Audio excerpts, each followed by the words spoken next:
Okay. Joan, you find yourself in a cavern which is abnormally hot, and you are in front of, or you are kind of in front of you, you see a little troglodyte bird. A kind of, I think it's probably somewhat bat-like in that it uses sound more than sight to navigate. And it looks at you with eyes that are very intelligent.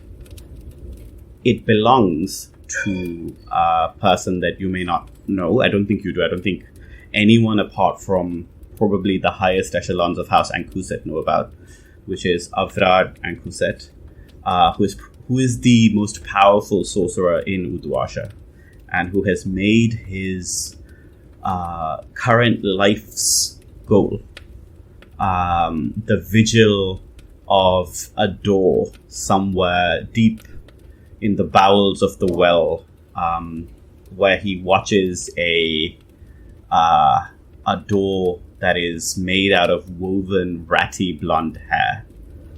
The cavern itself is actually very well apportioned. Is that the word I'm looking for? Like it's like a glamping kind of setup, right? Like there's like a bed. There's like somewhere like to make food, all of this stuff. But you kind of get the feeling that this guy doesn't use much of it.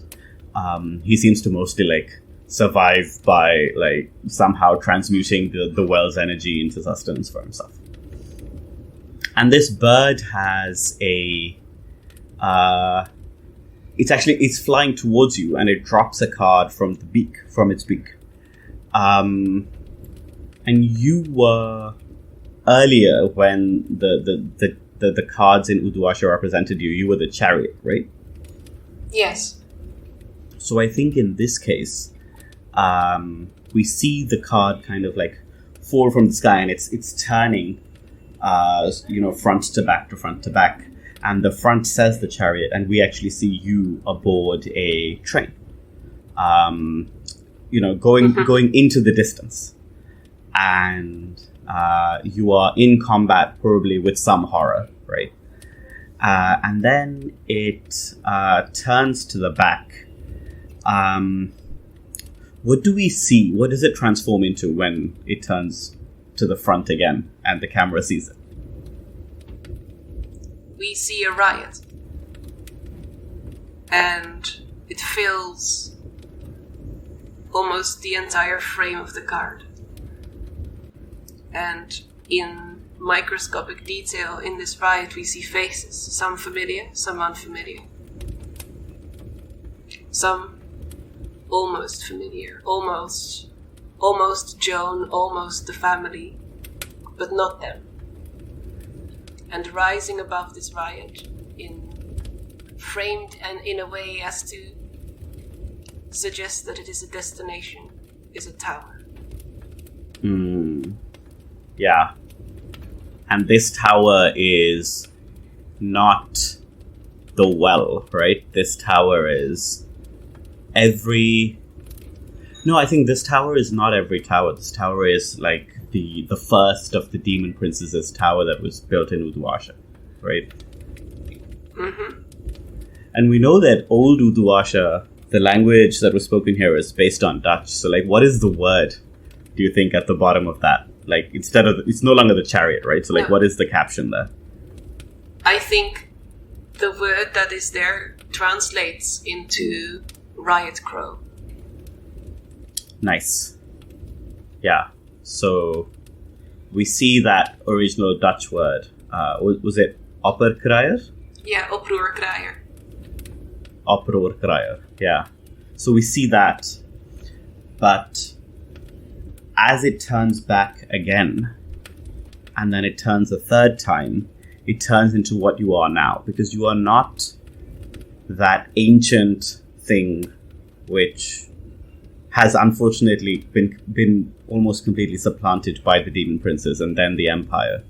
And you are no longer the chariot either. Now you have become the modern version of that ancient idea. So we see the riot crow, and now I think we see the almost Joan looks much more like Joan, and she is at the head of this riot. And the tower looks to the viewer like so many towers across the empire. The one that the emperor lives in the imperial city, the one that in Duskwall houses the massive bells that ring whenever someone in that city dies, and in fact, in this case, the well itself, right?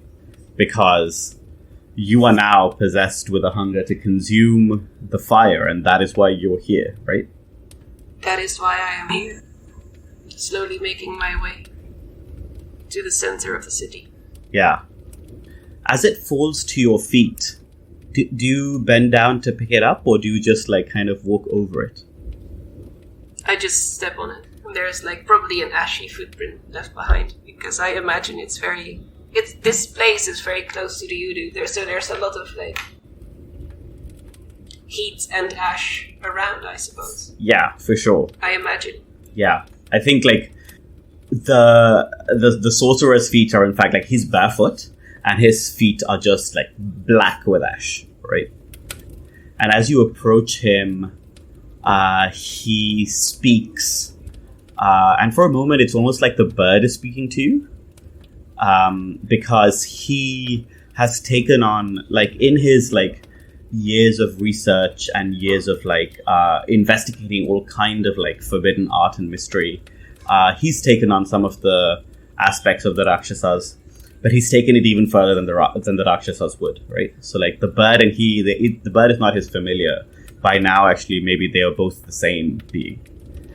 And I think the sorcerer says, I watch for what comes from within. I didn't think someone would come from without. What is your purpose here? I am come to end a lie. Who asks? And he turns to look at you, and it's like a pendulum almost, in that the same way that he swings to look at you, the troglodyte bird's head swings to look at the door. And you realize that at all times, someone needs to be looking at the door. This is almost like a Schrodinger's thing, right? Like, so long as you're observing the door is always going to be there, right? Right. Damn, that's really cool. And he stands, and the bird flies away. And it leaves the card in the ground where you left it. And it flies and takes Avrad's place. And he stands and turns and looks at you and says, I am known by many names, but perhaps the one that you would know me by best, the one that would resonate in your soul. I am the Mage of Stars. And as he says this, I think, like, you realize that this is also one of those titles.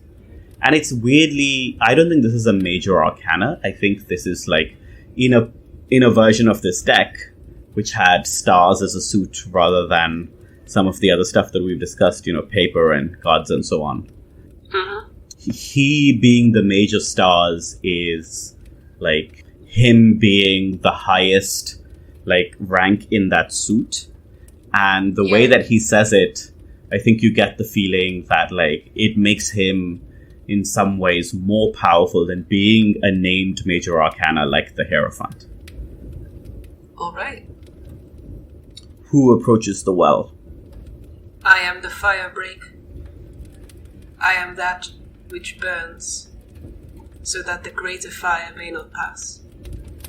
The necessary evil, The breaking of something so that something else may be saved.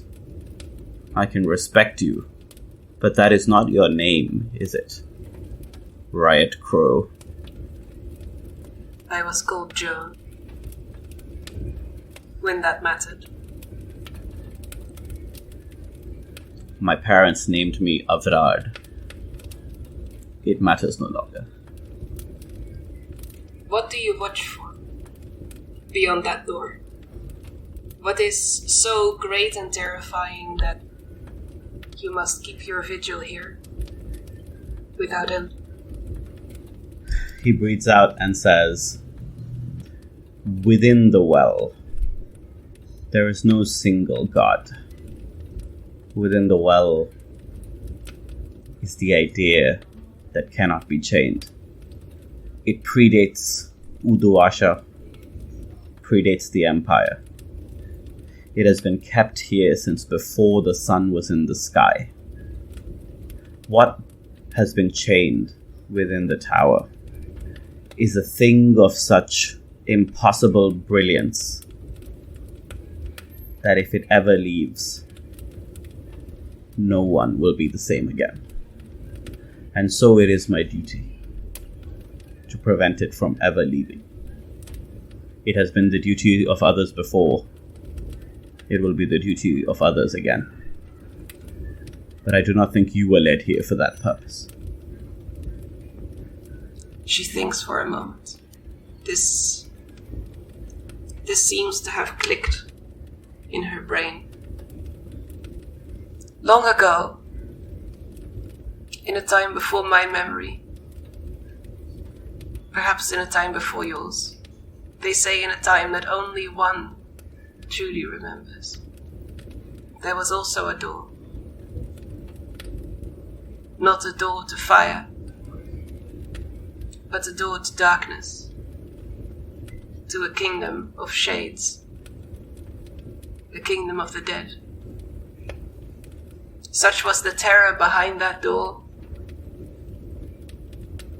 Such was the unearthliness of they who dwelt there, that they should never be allowed back into the world. And still one came and opened the door. And they say that afterwards, the world is not a world meant for humans to live in, not a world where the living can survive or thrive. This I have been told since birth. Yes. This is familiar to me. But is it not a lie? It is. What will you do about it?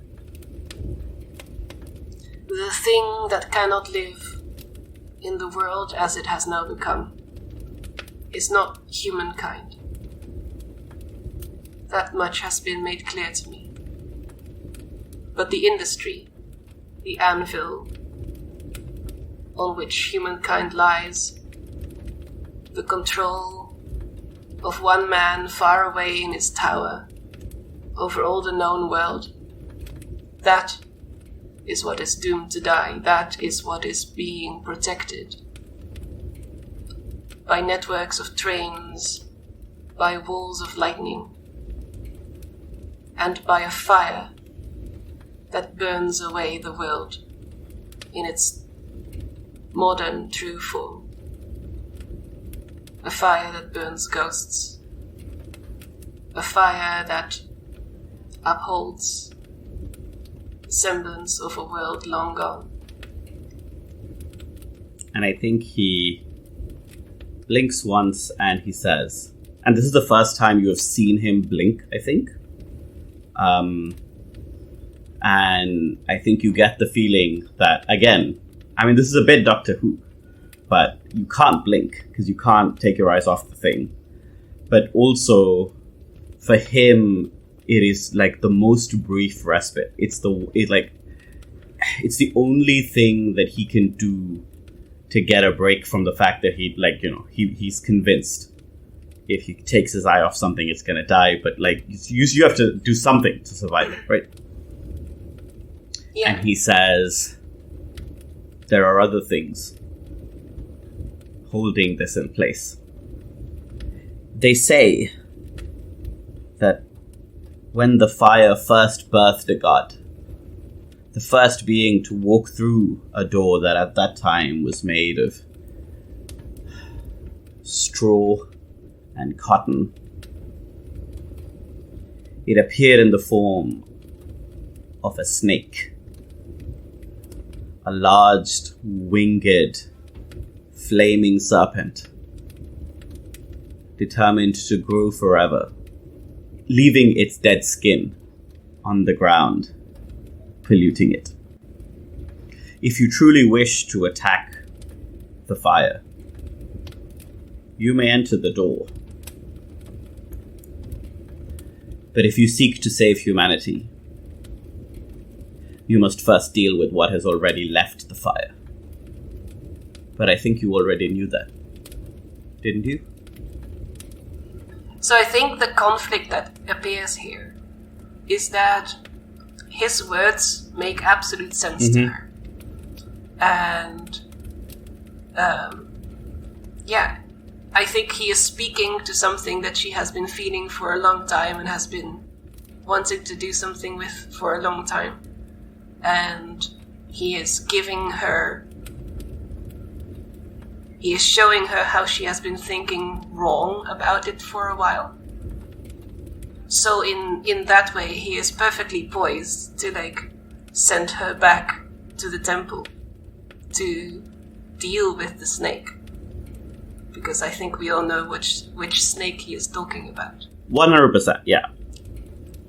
I think this impulse for her to come here towards the fire to finally act in this way came not from a rationalization as she is saying it now, but from a feeling, a compulsion by the fire, by what happened in Skurlock's quarters. Yeah. To eat the fire. That compulsion that she later rationalized, as we so often do. So I'm thinking how... I maybe this is a role. I don't know. Yeah, A, it could be a role. And B, I think one of the things that, it's very reasonable for you to realize here is that, he's saying, something's going to come out, the entire world will never be the same, and so on. But the fact is that, the serpent came out, and people continued to live. So his thing of, if I ever take my eyes off it, something's going to come out, and then the world's going to end. Well, that's according to his own words, that's happened at least once, and the world didn't completely, end. It just changed utterly, right? And that is exactly what, the Chakraborty says should happen. It is that kind of change that, is being advocated by the religion, right? So I think there is another way of looking at this, which is the only way that, you can ensure that another change happens, that the only way that you can change the empire and so on, is to get rid of the old. And therefore, the reason that you are attacking the snake is not because you think that the snake is necessarily evil. It's just that it's served a purpose that you no longer need it to serve. That, the world has moved on from the thing that it was doing. Right? Mm-hmm. And again, I don't want to, prescribe that to you. I'm just saying that I think because Joan is still, trying to rationalize a lot of this stuff, it's very reasonable for her to be oh, wait a second, what you're saying doesn't make complete sense, or at least realize that. Yeah, I think she will continue to rationalize and continue to, think about this problem. But I think what she needs to overcome now is the compulsion. Yeah. So that she's free to think. Yeah. Because now she has been, the thing that she wants to do, that she's brought to do. And I think we should be explicit about that. She thinks eating the fire would set the city free. Yes. Probably eating the fire would kill a lot of people in the city. And also, what is the effect of eating people's gods? Yes, absolutely. That will, without asking them. I think her idea that she can come in and eat other people's gods and just decide for them that is for the best and take away their protection against the ghost field. So if she is to actually be a help here, she needs to continue to think about this problem and be free to think about it. So she needs to overcome the compulsion that's placed on it. I think I'm gonna try and make a roll for that. I think you should. I think that the fact is, unfortunately, that Avrad is the kind of NPC who, does things. You would have to resist him doing things. But Avrad is also insane. So the only thing that he's saying is nothing can be allowed to come out. You want to go in and try and eat it, that's your business. It's anyway not going to work. if Avrad was a different kind of person, he might like turn up and like hit you in the head, dispel something, whatever. Yeah. But he's not that kind of person, right? No. So which is unfortunate. So I think the way that we should frame this is, you tell me like what does self-reflection look like for you, right? In this moment, like, do you think it's like a resistance role to be like, I have a flash of insight into myself, or is it more like an action role where you are like, I am attempting to come up with a new idea about myself, and the risk is that that idea may also be wrong in some dangerous ways. And I do want to I think it's important, as you say, to recognize that, she's come from the outside, she's turned up to eat this god, and it's a very colonialist way of thinking, but I also want to highlight that it is absolutely possible for someone like Joan and for people like this to change their minds and to realize what the morally correct thing to do is. And yeah, okay, fine, moral relativism, nothing is great, whatever. Let's stipulate that eating a god is mostly bad. And there is some strictly better version of this philosophy. And it's possible for that to be the thing that Joan adopts, right? So, yes. I said in the last session, oh my god, guys, have we been playing a tragedy all along? But I want to make clear that, we are also playing a hopeful drama in some ways, in that it is absolutely possible for Joan, in this moment, to crystallize a better version of thinking and to use that to build, literally a better world, right? Yes, and I think it will have to be an active thing. I think yes. She is trying to build something in her mind yes. to understand what is going on. I think the only role to action that makes sense for that is survey. I'm going to use that one because it's also understand a situation. That's what she's trying to do here. Absolutely. Or sense trouble before it happens. I have one die in that.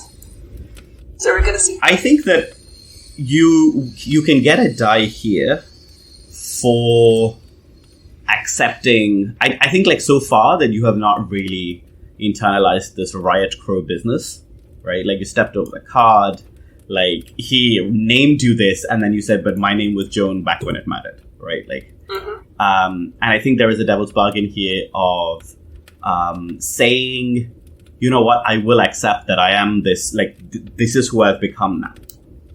And that change doesn't have to be a good thing. I don't think it's necessarily good that you have accepted there is some spirit of wanton violence and revolution inside you that it's some core part of you, right? So if you do that, if you bent down, somehow the card is at your feet unblemished, and you pick it up, and you could even eat it, right? Then that's a devil's bargain. That's a die right there.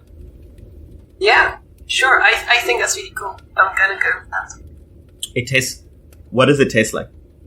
I think she walked over the card, so she walked past it. So I think she doesn't eat it or bend to pick it up. I think she opens her hand and notices that she's been holding it, and then puts it away.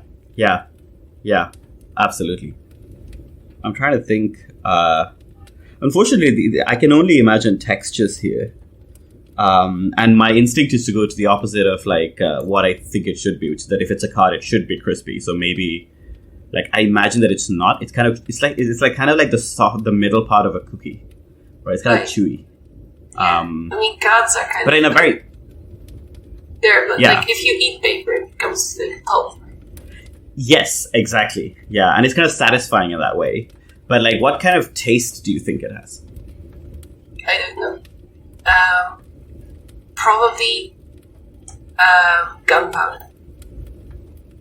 Excellent. Yes, it tastes of gunpowder. A+. Yeah. Yes. But she will not know because she's not eating it. She's keeping it. Yes. No. Sorry. You are right. So you have it. In fact, if you just add that to your items, it's 0 load. But it's good to know that you have it. And I think you can't be in anything apart from a desperate position, right?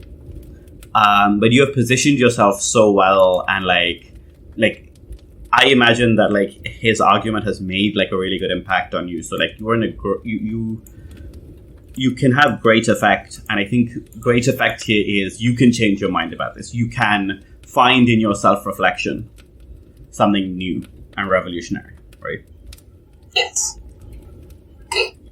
Bonus die for Devil's Bargain. I think I'll push as well. You can. I always forget this one. Can you push and Devil's Bargain at the same time? No. You can't push for a die and Devil's Bargain, but you can push for effect.